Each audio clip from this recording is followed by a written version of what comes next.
Hey guys, it's Tracy. Welcome back to my channel. So today we're just going to do a very quick birthday and Christmas haul.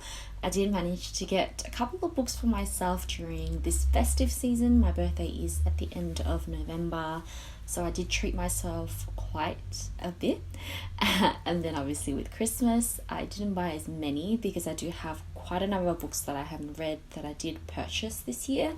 So I did have to limit what I wanted to buy, but that's totally okay because I think I picked up mostly all the books that I really wanted to buy this year. Anyways, we will get right into it. Also, please ignore this chin situation going on. I don't know why I keep breaking out in this area at the moment.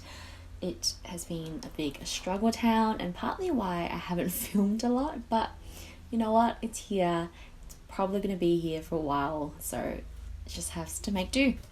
Let's start off with two middle grade novels that I recently picked up. The first one being Hollowpox by Jessica Townsend. This is the third book in the Morrigan Crow series. Yes, that's correct, the Morrigan Crow series. I absolutely love this series. Jessica Townsend is an Australian author as well. I'm fairly sure I've done reviews on this before. I'll leave links to it down below, but it centers around Morrigan Crow, who finds out that she has special abilities. So she enters a school where she's able to train and use these abilities, and she meets other basically magical teenagers or children as well, and it just follows her journey from there. Amazing characters, amazing world building, and just the plot overall. I am pretty much captivated by this series, so I'm really excited to read this one soon. It did come out this year as well, so a lot of these are actually 2020 releases, I'm fairly sure. Next up, we have The Extremely Inconvenient Adventures of Bronte Meadowstone by Jacqueline Moriarty. I had to read it off the cover because I could definitely not remember that. It is a mouthful. This is the first book in a series as well. I actually picked this up because I bought it as a Christmas gift for one of my cousin's daughter, and I just wanted to do like a buddy read with her, read it at the same time and discuss what she thought about it. She's been reading a lot recently and I absolutely love that, which is why I bought this. I think it's a great excuse as well to justify buying it, but I absolutely think this is an adorable book. Like, it's so pretty, just the front cover. The spine itself is absolutely amazing, and then the back just has the picture of the castle. There's still the sticker on there. I honestly don't really know much about this besides the fact that it does involve magic and dragons and a 10-year-old girl who doesn't know who her parents are, but I'm sure it'll be fantastically fun, so I'm very, very excited. I'm also really being into middle grade this year, which is probably why I also picked that up. We then have Because of You by Pip Harry. This is also from an Australian author. I actually picked this up after reading about it, and I think it's easy to just read the blurb, but it says, books can save anyone if they're the right ones. Tiny is an 18-year-old girl living on the streets in Sydney, running from her small town past. She finds short-term accommodation at Hope Lane, a shelter for the homeless, where she meets Nola, a high school student on volunteer placement. Both girls share their love of words through the Hope Lane writing group. Can they share their secrets too? And this to me just sounds absolutely gorgeous. I also think it's quite in line with what I'm currently doing at the moment. I actually work for a not-for-profit that does work with people experiencing homelessness, so I think, considering I've never really read anything along this theme, this will definitely be an eye-opener, and I just like that it's also set in Sydney, so it is in Australia. We have a few YA books coming up. The first one is Punching the Air by Ibi Zoboi and Yusuf Salam. This is a 2020 release. Ibi Zoboi is an amazing author. If you've watched my top 5 favourite books for this year, then I did mention American Street in there and why I really want to read the rest of the books that she has or still to come. Now, this one in particular is in collaboration with one of the boys who were part of the 5 boys who were basically charged and incarcerated for the Central Park case, which they weren't involved in and didn't have anything to do with. So Yusuf Salam has now obviously been released and is a lot older, and he has collaborated with Ibi Zoboi to write this story. It follows a teenage boy named Amal who has always been quite gifted, quite creative. However, one night there is an altercation between a group of boys, and the saying boys just being boys suddenly just becomes relevant only to the white boys that are involved in this. So it is a discussion around racism, prejudice, as well as, I guess you would think, cultural background, environment that you grow up in as well. Another 2020 release, and this is Cinderella is Dead by Kaylin Bayron. I was excited to find the paperback version in a store. I actually bought most of these in Dymocks, which is just a local Australian bookstore here, and this was the only one left on shelf. I have also spoken about this, I think, in my most anticipated releases of 2020, but essentially it is a retelling of Cinderella in which the girls all attend a ball, but because it's in the future now, the girls attend the ball in order for the men there to find a wife. Whoever isn't chosen is then sent away in exile until comes along the main characters who kind of want to rebel against the system, and then you go from there. I think the cover in itself is gorgeous. The illustration as well as that gold foiling, I just think it's adorable. And we have Anna K by Jenny Lee. So this one is a fairly well-known book, especially on BookTube. I think it's supposed to be along the lines of Anna Karenina, which I'm fairly sure I pronounced correctly, but in an Asian setting or with an Asian character. I just think it's going to be quite fun, so which is why I picked it up, but also because it was a bargain, I'm fairly sure, when I saw it. The hot pink cover is very doing it for me, which is unusual. Usually I'm not big on pink, but yeah, super fun. Another 2020 release, but also from an Asian author, is These Violent Delights by Chloe Gong. This one is also a massive book at the moment, as well as a massive book release for this year. This lighting is killing me. I just want it to stay like this. It's not staying like this. Anyways, as I was saying, it's such a big anticipated release for the year. Everyone knows about it. It was also in my anticipated releases, at least for November, which is when it came out. So happy to see this on the shelves at Dymocks. Finally, I think it only was available maybe 2 weeks after the actual release date.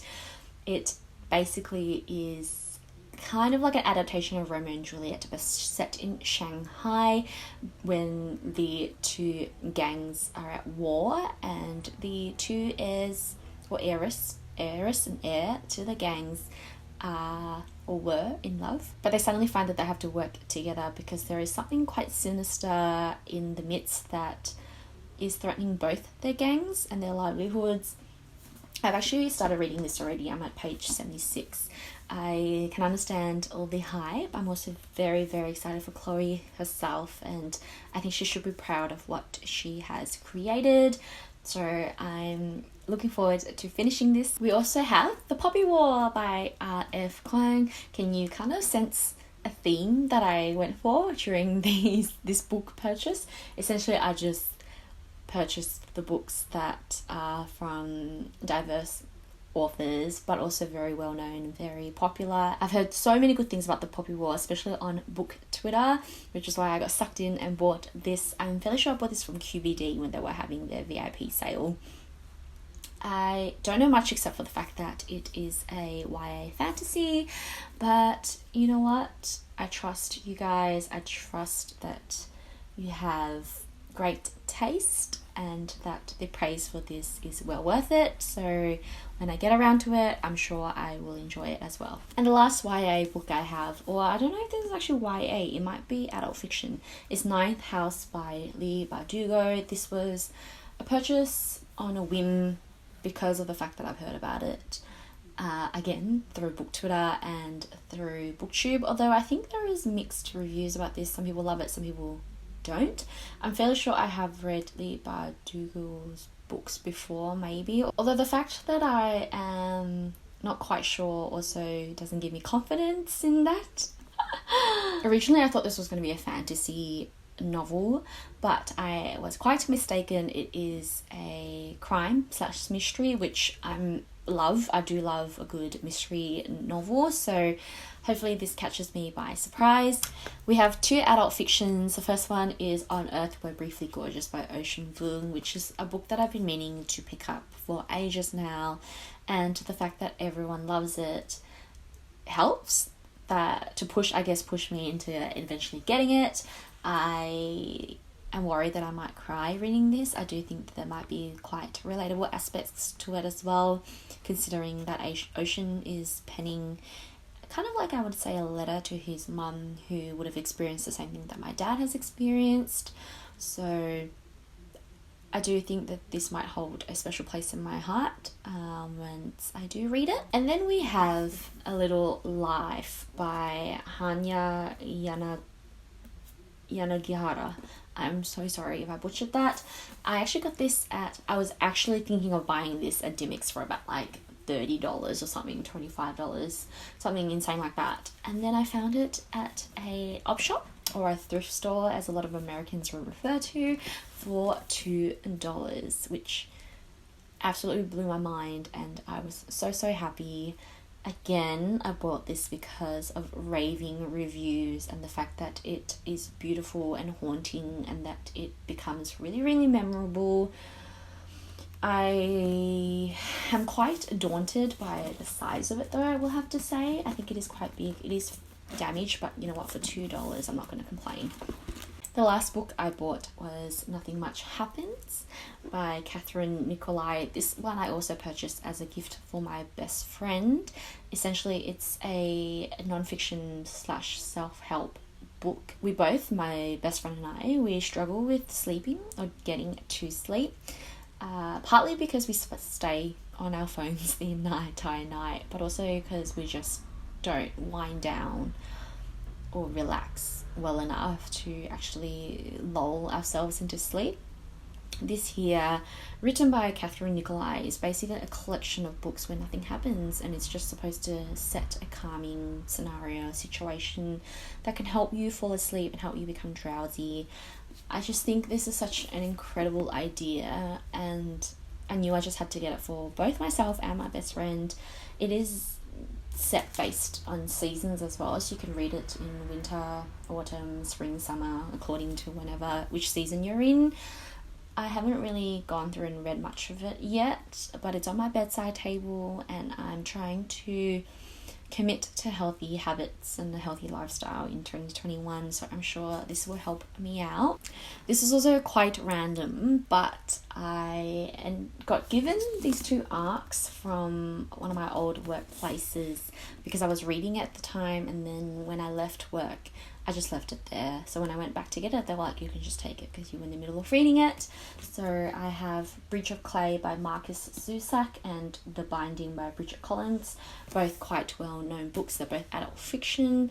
I have started to read Bridge of Clay, and it seems really intense already. The Binding itself is a fairly interesting book because it is adult fantasy where a girl gets sent to work for someone who does bindings of books or whatever, and that lady requested her, but once you move in to live with her, that's it, you never see your family again. So I just want to see where this girl's life leads her. I also have 2 books that I got gifted, so I will go grab it. We have Note to Self, The Secrets of Calm by Rebecca Bala. This is also a self-development or self-help motivational book, jam-packed with handy tips, bite-sized wisdoms, and thoughtful illustrations to help you navigate feelings like anxiety, stress, worry, guilt, and sadness. Within these pages, you'll find practical tools and insights to help you tackle your tricky day-to-day emotions. I thought this was such a thoughtful gift from the person who gave it to me. I really appreciate the thought, as well as, I guess, picking out something that is practical for me and that I know that I will put to use. I definitely think that during this time, especially what's happened in 2020, but also more uncertainty in 2021, this will come in handy. It's really cute. I mean, it's got like breathing exercises, illustrations in there. Look, it's adorable. I think it's super cute. So that was that one. And then I was also given Women Don't Owe You Pretty by Florence Given. This is a non-fiction book basically with the theme of feminism and really discussing, how to challenge any of those norms, those outdated stereotypes, social expectations that are given to women. I definitely think this is something that I will thoroughly enjoy reading, as well as probably learn or pick up stuff along the way that I may have forgotten from my own studies, or that I didn't even think was something to challenge. You know, sometimes you just go through everyday life and you kind of don't realize that even though it's normal in a day-to-day thing, it shouldn't be normal. You shouldn't have to, I guess, accept the whatever is happening to you. So I'm sure this will give me much to think about. I also think it is a very, very fun looking, really interesting, but also really pretty book. So that's basically my very, very long book haul.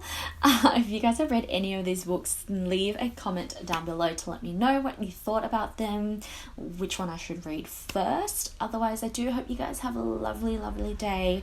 I know I already said my New Year's wishes in my previous videos, but again, I do hope that you are able to celebrate the end of the year in a very safe manner, and that you are greeted with, you know, a bit more success, a bit more joy, a bit more happiness in 2021. I just hope 2021 is an incredible year for you. I shall probably see you guys again very soon. Bye.